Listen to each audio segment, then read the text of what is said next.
안녕하세요. 하미교회 김민석 목사입니다. 우리가 지난주까지는 김근주 교수님께서 쓰신 그 책이었죠. 성경 읽기, 나를 넘어서는 성경 읽기.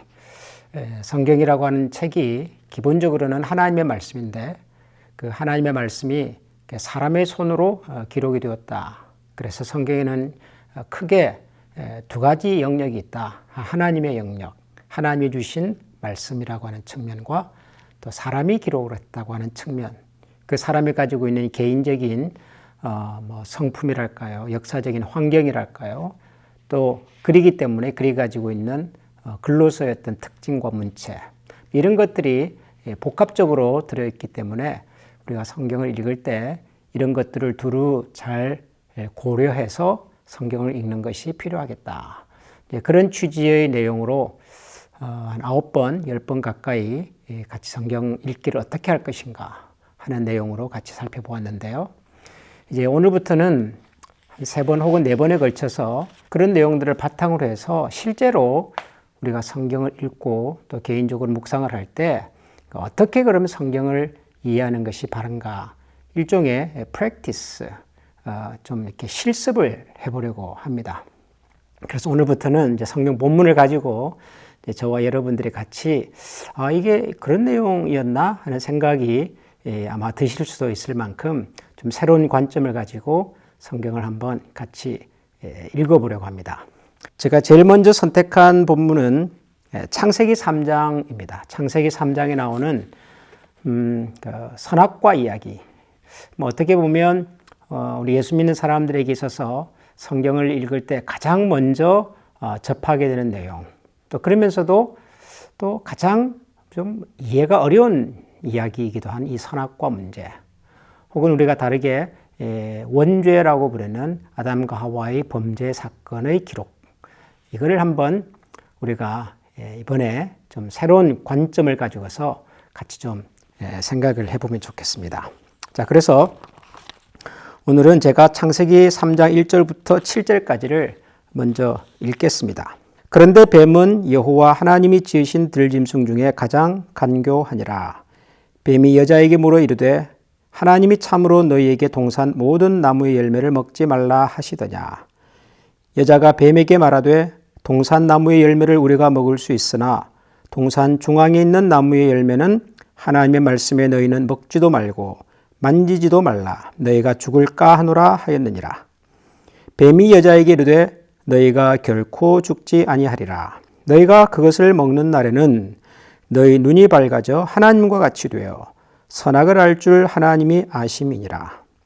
여자가 그 나무를 본즉 먹음직도 하고 보암직도 하고 지혜롭게 할 만큼 탐스럽기도 한 나무인지라.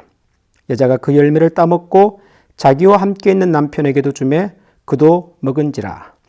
이에 그들의 눈이 밝아져 자기들이 벗은 줄을 알고 무화과 나무 잎을 엮어 치마로 삼았더라.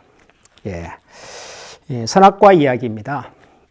그리고 이 선악과 얘기 속에 있는 내용이 바로 우리가 원죄라고 말하는 인류의 조상 아담과 하와가 범했던 최초의 죄의 기록입니다.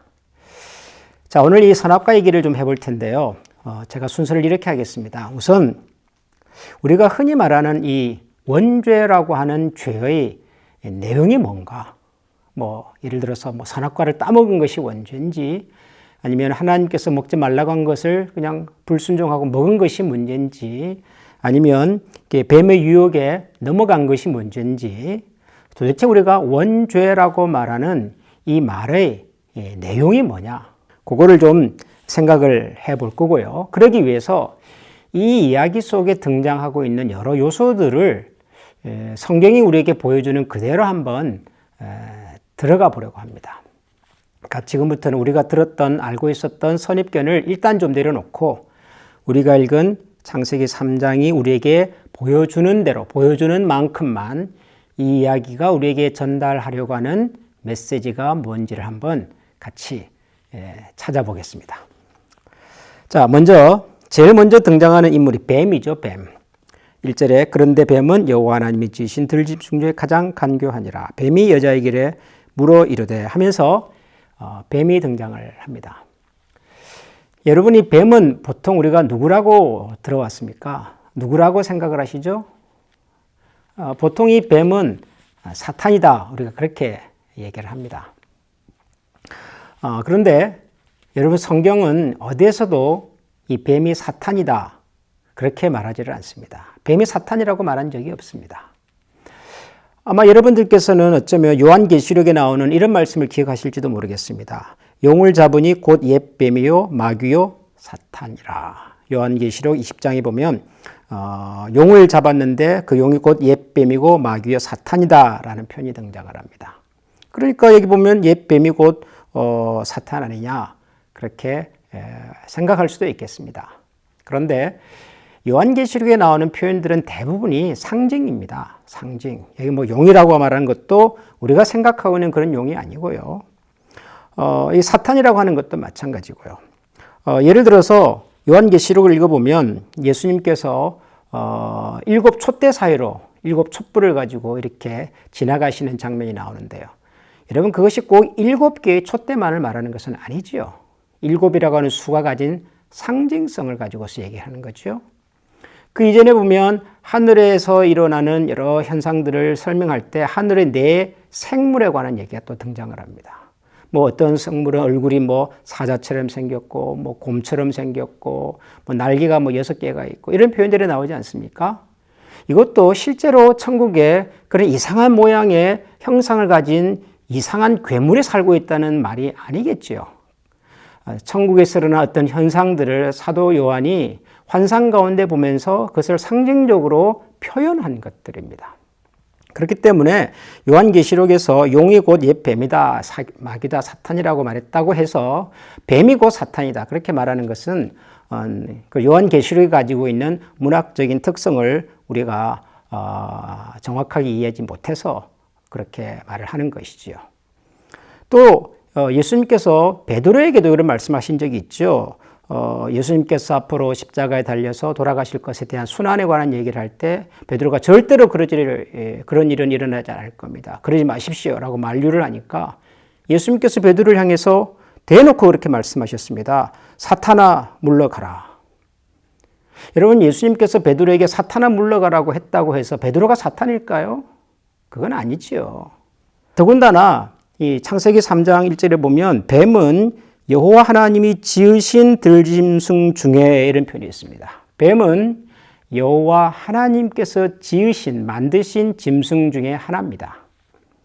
만약에 뱀이 사탄이라면 하나님은 사탄을 지으신 분이 되잖아요.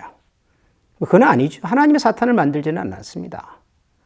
그렇기 때문에 우선 이 뱀의 유혹 배후에 사탄의 역할이 있었다, 어느 정도 있었다 하는 것을 우리가 부인할 수는 없지만 베드로를 향해서 예수님께서 사탄아 물러가라고 말했을 때도 베드로의 그런 행동의 배후에 사탄의 어떤 역할, 장난이 있다는 것을 우리가 이해할 수는 있으나 그렇다고 해서 곧 베드로를 사탄이다, 뱀을 사탄이다 이렇게 말하는 것은 그것은 좀 성급한 표현입니다.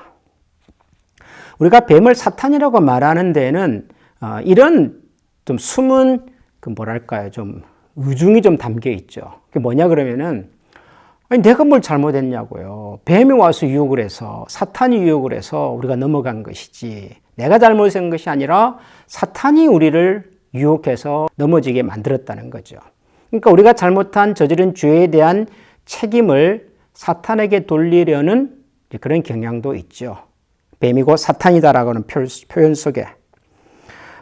그러나 우리 창세기 3장에서도 그렇고 성경 전체로 봐서도 그렇고 뱀이고 사탄이라고 말하지는 않습니다. 뱀의 배후에 사탄의 역할이 있는 것은 인정하지만 뱀 잘못이 아니다 그렇게 말할 수가 있는 거죠. 표현 좀 그렇네요. 뱀 잘못이 아니다 그러니까 뱀 잘못입니다. 그러나 그것이 곧 사탄이기 때문에 사탄의 유혹 앞에서 우리가 어쩔 수 없었다라고 핑계할 수는 없다라고 말을 하는 것이죠. 두 번째로 우리가 이제 생각해 보아야 할 것은 이 선악과입니다. 선악과. 정확하게는 선악을 알게 하는 나무죠. 여러분이 선악을 알게 하는 나무를 하나님께서 주셨을 때 하나님께서 주신 그 명령의 정확한 내용은 창세기 2장 16절 17절에 있습니다. 거기 보면 여호와 하나님이 그 사람에게 명하여 이르시되 동산 각종 나무의 열매는 내가 임의로 먹되 선악을 알게 하는 나무의 열매는 먹지 말라. 내가 먹는 날에는 반드시 죽으리라. 이것이 하나님께서 아담에게, 이때는 아직 하와가 만들어지기 전이니까요, 아담에게 주신 선악을 알게 하는 나무에 관한 정확한 명령의 내용입니다. 다시 보면 동산 각종 나무의 열매는 네가 임의로 먹되 그러나 선악을 알게 하는 나무의 열매는 먹지 말아라. 먹으면 반드시 죽는다. 이것이 하나님의 명령입니다. 자, 그런데 이제 뱀과 이 하와의 대화를 이렇게 쭉 들어보면 우선 뱀이 이렇게 여자에게 얘기를 합니다. 하나님이 참으로 너희에게 동산 모든 나무의 열매를 먹지 말라 하시더냐. 여러분 잘 보십시오. 참으로 하나님이 너희에게 동산 모든 나무의 열매를 먹지 말라 하시더냐. 이렇게 묻습니다. 맞습니까? 아니죠? 하나님께서는 동산 모든 나무의 열매를 먹어라 라고 말씀하셨죠. 각종 모든 나무의 열매를 네가 임의로 마음대로 먹으라 라고 하셨습니다. 하나님께서는 그렇게 말씀하셨습니다. 그런데 뱀은 모든 나무의 열매를 먹지 말라고 하더냐, 오히려 반대로 말을 바꾸죠. 그 다음에 하나님께서는 그 선악을 알게 하는 나무의 열매를 먹으면 반드시 죽는다라고 했지만 4절에 보면 뱀이 여자에게 이르되 너희가 먹어도 결코 죽지 않는다. 그렇게 얘기를 합니다. 하나님께서는 반드시 죽는다 그랬고 뱀은 결코 죽지 않는다. 말을 조금씩 바꾸어 버렸습니다. 재미있는 것은 하와의 대답입니다. 뱀이 정말 하나님이 너희에게 동산 모든 나무의 열매를 먹지 말라 하시더냐 그렇게 물으니까 여자가 뱀에게 말하기를 동산 나무의 열매를 우리가 먹을 수는 있지만 동산 중앙에 있는 나무의 열매는 하나님의 말씀에 너희는 먹지도 말고 만지지도 말라. 먹는 날에는 너희가 죽을까 하노라 하셨느니라. 먹지 말라는 말을 하셨지만 만지지 말라는 말씀을 안 하셨잖아요. 그런데 왜 하와는 여기다가 먹지도 말고 만지지도 말라고 했다. 그런 얘기를 덧붙였을까요? 혹시 여러분 평소에 이 본문 읽으면서 그런 생각 해보신 적 있습니까? 왜 하나님께서 하지도 않은 얘기를 하와는 덧붙였을까? 혹시 그런 생각 여러분 해보셨는지도 모르겠습니다. 또 하나 이런 표현도 한번 유념해서 보시면 어떨까 모르겠습니다. 동산 중앙에 있는 나무의 열매는 하나님의 말씀에 너희는 먹지도 말고 만지지도 말고 너희가 먹으면 죽을까 하노라 라고 하셨다는 거죠. 동산 중앙에 있는 나무 그랬습니다. 하나님께서는 선악을 알게 하는 나무 그러셨죠. 선악을 알게 하는 나무라는 말은 뭔지는 모르지만 그 내용이 어쨌든 선과 악에 관한 이야기, 선과 악을 분별할 수 있는, 어쩌면 선과 악을 깨달을 수 있는, 그러니까 뭔가 이런 도덕적인 판단과 경험을 할 수 있는 내용이 함축되어 있는 표현이죠. 뭐 어떻게 그것이 선과 악을 알게 되는지는 모르겠으나 아무튼 표현 자체는 그렇습니다. 그런데 하와는 이것을 선악을 알게 하는 나무라 그러지 않았고 동산 중앙에 있는 나무 그럽니다. 동산 중앙에 있는 나무는 뭐죠? 말 그대로 동산 한가운데 있는 나무입니다. 위치에 관한 얘기죠. 이건 어떤 가치에 관한 얘기가 아니죠. 선과 악의 문제가 아니라 굉장히 중립적인 얘기입니다. 선과 악을 알게 하는 나무를 따먹으면 그 뭔지 악하게 될 것 같은 느낌이 들지요. 그런데 동산 중앙에 있는 나무를 따먹으면 어떻게 될까요? 그럼 뭐 동산 중앙에 있는 나무인데 뭐 어때요? 그 정도면. 이런 생각이 좀 들죠. 무슨 얘기를 제가 여러분들에게 드리려고 하냐 그러면 이미 하와가 뱀과의 대화를 통해서 이 선악을 알게 하는 나무에 대한 생각이 조금씩 바뀌고 있다는 것을 보여준단 말이죠. 성경 본문은. 만지지도 말라. 하나님 언제 만지지도 말라 그러셨어요. 그런데 여러분 만약에 만지지도 말라라고 하셨다면 하나님께서 무슨 생각이 드세요? 뭐 이렇게 예쁜 게 있어요. 좋은 게 있어요. 우리 아이들이 좋아할 만한 뭐 장난감이든지 뭐 하여튼 가져왔어요. 부모님이. 그런데 그걸 집 한가운데 딱 두고는 아이들에게 이렇게 말했다고 가정을 해봅시다. 야, 너희들 이거 보기만 해. 절대로 손대면 안 돼. 라고 말을 한다면 아이들은 어떤 느낌을 들까요? 뭔가가 제한받는 느낌, 제약당하는 느낌, 뭔가 나의 자유가 구속당하는 느낌, 이런 것들을 받겠죠. 그냥 보기만 해 라고 하는 것과 절대로 만지면 안 돼 라고 하는 것하고 이 미묘한 차이가 있는 거죠. 미묘한 차이. 하와는 사실 이 뱀과의 대화 과정 속에서 이미 하나님께서 말씀하신 이 약속의 말씀에 대하여 흔들리고 있는 것을 성경은 우리에게 보여줍니다. 선악을 알게 한 나무라고 말하지 않고 동산 중앙에 있는 나무라고 그러고 하나님 먹지 말라고 말씀하셨지만 그는 먹지도 만지지도 말라. 뭔가 거기에 자신의 불편한 마음이 담기는 것 같은 표현을 거기다가 덧붙입니다. 좀 재밌는 심경의 변화라고 말해야 될까요? 그 다음에 아담을 한번 생각해 봅시다. 아담도 참 묘해요. 저도 아담의 후손입니다만은 아담이 참 묘해요. 우리가 창세기 2장 그 15절과 16절에 보면 하나님께서 이제 처음에 이 말씀을 주실 때 아담에게 주셨습니다. 하와는 그 이후에 이제 아담을 이렇게 잠들게 하시고 난 다음에 갈비뼈로 하와를 만드는 내용이 그 뒤에 나오니까요. 아담 혼자 있을 때 주신 명령입니다. 그러니까 아담이 먼저 들은 거죠. 선악을 알게 한 나무 열매 먹어서는 안 된다. 그 하와는 그러면은 이 내용을 아담을 통해서 들었을 거라고요. 아담이 얘기를 해준 거죠. 동산에 있는 모든 나무는 다 먹어도 되는데 마음껏 먹어도 되는데 저 중앙에 있는 선악을 알게 한 나무는 먹지 말라고 하시더라 하나님께서. 아담이 하와에게 그렇게 얘기를 해준 거겠죠. 그런데 하와가 뱀하고 대화하는 장면을 가만히 들여다보면 여러분 그 곁에 아담이 같이 있었습니다. 어떻게 알 수 있냐 그러면은 2절에 보면 여자가 뱀에게 말하되 동산 나무의 열매를 우리가 먹을 수 있으나 그러잖아요. 내가 먹을 수 있으나 그러지 않고 우리가 먹을 수 있으나라고 말합니다. 다시 말하면은 하와 곁에는 아담이 있었다는 것을 우리가 짐작할 수가 있는 거죠. 또 4절에 보면 뱀이 여자에게 이르되 너희가 결코 죽지 아니하리라 그럽니다. 뱀도 너가 죽지 않는다라고 말하는 것이 아니라 너희가 죽지 않는다 그럽니다. 하와 곁에 또 한 사람 아담이 있었다는 것을 알 수가 있는 거죠. 그러니까 이 뱀과 하와가 얘기하는 그 현장에 아담도 있었어요. 뱀과 하와의 대화를 아담도 다 듣고 있었던 거죠. 근데 그 대화의 내용은 자기가 하나님으로부터 들었던 내용과는 다르게 지금 전개되고 있습니다. 그럼에도 불구하고 아담은 그 대화의 내용에 개입해서 잘못된 내용을 시정하려고 하지 않습니다. 하와에게 아니 당신이 왜 그렇게 대답을 해? 내가 그렇게 얘기하지 않았잖아. 그런 얘기하지 않습니다. 묵묵히 지켜만 보고 있습니다. 더 기가 막힌 것은 뭐죠? 그러다가 하와가 선악을 알게 한 나무 열매를 주잖아 이 남편에게. 하와가 주는 그 선악을 알게 하는 나무 열매를 아담이 먹습니다. 먹으면 어떻게 되는데요? 죽는다고 했는데. 분명히 죽는다고 했음에도 불구하고 먹는다고요.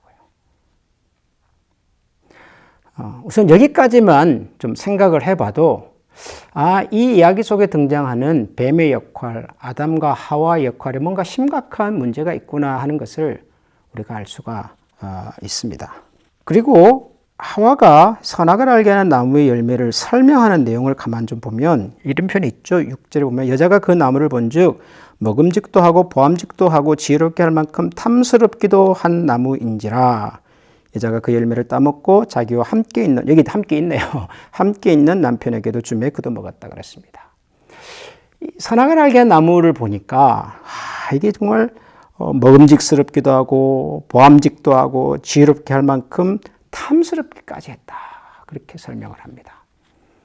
그러니까 선악과가 너무 먹고 싶게 만들어진 거죠. 하와가 보기에. 그래서 사람들이 보통 이런 얘기를 합니다. 아니 처음부터 하나님께서 선악과를 그렇게 만들지 않았더라면, 아니 선악과나 나무 자체를 안 만들었더라면 아담과 하와가 이렇게 죄를 지을 일도 없었을 텐데, 그런 얘기를 하시는 분들 종종 있죠. 또 설령 선악과를 만들어 뒀다 할지라도 아담과 하와가 그것을 안 먹을 수 있도록 하나님이 막아주셨더라면 그러면 아담과 하와가 죄를 지을 일도 없지 않았겠는가. 근데 왜 하나님은 그때 그냥 방관하시고 쟤네들이 죄를 짓는지 안 짓는지 가만 물끄러미 쳐다만 보시고 그러다가 딱 따먹고 나니까 표현이 좀 재밌습니다만은 예끼 녀석들 그래 너희들이 죄를 지었지 이제 혼 좀 나봐라. 마치 그런 심술 많은 동네 할아버지 같은 어떤 그런 설명들을 하시는 분들이 있단 말이죠. 선악과를 왜 만들어서 죄를 짓게 하셨을까? 하나님 못 먹게 하셨더라면 죄를 안 지었을 텐데 이런 얘기도 하십니다. 그런데 여러분 이 창세기 3장을 읽어보면 그대도 하나님께서 방관하시거나 그랬다는 흔적이 없습니다. 철저하게 뱀과 하와와 아담의 주체적인 역할로 선악을 알게 한 나무 열매를 따먹습니다. 오히려 만약에 하나님께서 선악을 알게 한 나무 열매도 만들지 않고 인간으로 하여금 설령 그런 것이 있어도 따먹지 못하게 하나님이 가로막았다라면 그 말은 무슨 말이냐 그러면 하나님께서 처음부터 인간을 그런 불완전한 존재로 만들었다는 겁니다. 스스로 판단할 수도 없고 스스로 결정할 수도 없고 하나님 모든 것을 결정해 줘야만이 움직일 수 있는 존재로 만들었다는 뜻이거든요. 근데 성경은 사람을 하나님이 그렇게 만들지 않으셨습니다. 사람은 하나님의 형상대로 만드십니다. 하나님이 가지신 인품과 인격과 능력을 고스란히 사람에게 물려주셨어요. 그 속에는 자유로운 판단과 의지와 감정까지를 다 포함했어요. 설령 우리가 잘못할 수 있지만 잘못할 수 있는 여지까지도 하나님 우리에게 허락해 주셨습니다. 그만큼 하나님은 우리 사람을 존중하셨습니다. 하나님 우리 사람을 정말 기가 막힌 존재로 만드셨다고요. 그대도 하나님의 탓을 할 수 있는 핑계할 수 있는 그런 근거가 없습니다. 자, 그럼에도 불구하고 하와가 따먹고 아담이 따먹습니다. 자, 여러분 아담과 하와가 이 선악을 알게 하는 나무 열매를 따먹을 때 그의 마음속에서 일어났을 두 가지 생각을 한번 상상해 보십시다. 첫째는 아담은 분명히 들었죠. 먹지 말아라. 먹으면 죽는다. 아담은 들었습니다. 하와도 남편 아담을 통해서 들었을 겁니다. 하나님께서는 분명히 동산 중앙에 있는 이 선악을 알게 하는 나무 열매를 먹지 말아라. 그래서 하나님께서 그들에게 주신 분명한 명령입니다. 반대편에는 뭐가 있죠? 그럼에도 불구하고 따먹고 싶은 마음이 있는 거죠. 여기 선악을 알게 하는 나무를 설명할 때 먹음직도 하고 보암직도 하고 지혜롭게 할 만큼 탐스럽기도 했다라고 하는 말은 그 마음속에 저거 먹고 싶다라고 하는 생각이 욕심이 소원이 있었다 그런 말이죠. 사람에게는 이런 소원이 있습니다. 하나님께서는 우리에게 이런 소욕을 주십니다. 뭔가를 원하는 마음을 주셨습니다. 원하는 마음 자체는 나쁘지 않습니다. 욕심이 잉태해서 죄가 되기도 합니다. 그러나 그 욕심을 우리는 다스리기도 합니다. 실제로 이 창세기 3장에 보면 그 가인의 이야기가 나오지 않습니까? 가인 동생 아벨을 죽이는 그 장면 속에서 하나님이 가인에게 나타나셔서 이런 말씀하셨습니다. 4장 7절에 보면 죄가 문에 엎드려 있느니라 죄가 너를 원하나 너는 죄를 다스릴지니라. 하나님께서 가인에게 이렇게 말씀하십니다. 아벨과의 그런 불편한 관계 속에서 가인의 마음 속에 어떤 참을 수 없는 분노와 울분과 동생을 향한 어떤 적개심 같은 게 생겨서 죄를 향하여 걸어가고자 할 때 하나님께서 그렇게 말씀하셨습니다. 죄가 문에 엎드려 있느니라 죄가 너를 원하나 너는 죄를 다스릴지니라. 죄를 다스릴 수 있는 거죠. 우리 인간이. 하나님 우리를 그렇게 창조하셨습니다. 그럼에도 불구하고 가인은 죄를 다스리지 않습니다. 죄가 끌고 가는 대로 따라가 버렸죠. 욕심, 욕망, 원함 하나님 우리에게 주신 것입니다. 그러나 그 욕심과 원함이 하나님의 약속과 충돌할 때 과연 우리는 어떤 선택을 하는가 하는 거죠. 어떤 선택을. 우리 인류의 조상은 자기 마음속에 있는 개인의 원함과 하나님의 말씀이 충돌할 때 자신의 원함, 욕심, 욕망을 따라서 행동합니다. 그것이 우리 인간이 가진 첫 번째 죄였고 지금도 우리가 가지고 있는 가장 심각한 죄의 뿌리인 거죠. 우리가 살아가면서 매일매일 만나는 모든 환경 속에서 우리가 고민하는 것이 뭐냐 하면 내가 가진 나의 욕심, 이기적인 생각과 그러지 말아야 하는 하나님의 약속의 말씀이 부딪혔을 때 그때 과연 우리가 어떤 선택과 결정을 하는가? 이것이 우리의 신앙의 현 주소입니다. 때로는 우리의 욕심이 하나님의 말씀의 경계를 넘어가기도 하지요. 그건 죄죠. 그러나 때로는 하나님의 약속의 말씀으로 우리의 욕심과 욕망을 다스리기도 합니다. 그럼 우리가 그리스도의 사람으로서 살아가게 되는 것이죠. 우리가 살아가는 삶의 모든 현장과 순간순간마다 우리가 날마다 고민하는 것이 바로 이 문제입니다. 이 문제. 내 속에 있는 나의 욕심과 하나님의 말씀이 부딪혔을 때, 충돌했을 때 과연 우리는 어떤 선택을 하는가? 그 우리의 마음과 욕심을 어떻게 하나님의 말씀으로 다듬어내고 훈련시켜내고 하나님의 약속대로 따라가며 살아갈 것인가 하는 것이 그게 결국은 기독교 신앙인 거죠. 그러니까 여러분 우리가 선악과 원죄라고 하는 말을 사용할 때 너무 무슨 나무 이야기, 무슨 뱀 이야기 여기에 빠지면 사로잡히면 성경이 우리에게 진짜로 보여주려 하는 것을 놓칠 수가 있더라는 거죠. 핵심이 뭐예요? 우리 속에 있는 욕심과 욕망이 하나님의 말씀과 만났을 때, 충돌했을 때 우리가 어떤 선택과 결정을 할 수 있는지를 고민하고 그리고 우리는 연약하니까 하나님의 도우심을 구하는 그것이 신앙인 거죠. 이것과 매일매일 싸우는 것이 그것이 바로 내 속에 있는 나의 원죄와 싸우는 것이고 그리고 그것이 바로 하나님 앞에서 거룩한 성품으로 다듬어져가는 과정일 것입니다. 선악을 알게 한 나무 원죄에 관한 얘기를 창세기 3장에서 우리에게 보여주는 대로 같이 좀 생각을 해보았습니다. 다음번에는 아브라함 얘기를 한번 해볼까 합니다. 사실 아담 이후로 가장 중요한 사람이 저는 아브라함 같거든요. 아브라함 얘기를 다음 주에 한번 해보도록 하겠습니다. 기도하겠습니다. 하나님, 성경을 읽을 때마다 하나님께서 우리에게 들려주시기를 원하는 하나님의 진심이 무엇일까를 많이 생각해 보게 됩니다. 우리의 경험이나 우리가 들어왔던 여러 가지 선입견들이 때로는 하나님의 말씀이 우리에게 보여주고 들려주려고 하는 그 원래의 메시지를 놓치거나 혹은 우리가 눈 감아버리지는 않았을까 그런 생각을 해볼 때가 있습니다. 모처럼 성경을 읽기를 통해서 우리가 하나님의 말씀을 말씀 그대로 읽는 훈련을 해보고 있사오니 저희들에게 지혜를 주시고 하나님께서 기록된 이 말씀을 통하여 우리에게 들려주기를 원하셨던 그 하나님 말씀의 진심과 그 진의를 함께 깨달을 수 있는 귀한 시간들 되게 하여 주옵소서. 예수님 이름으로 기도합니다. 아멘.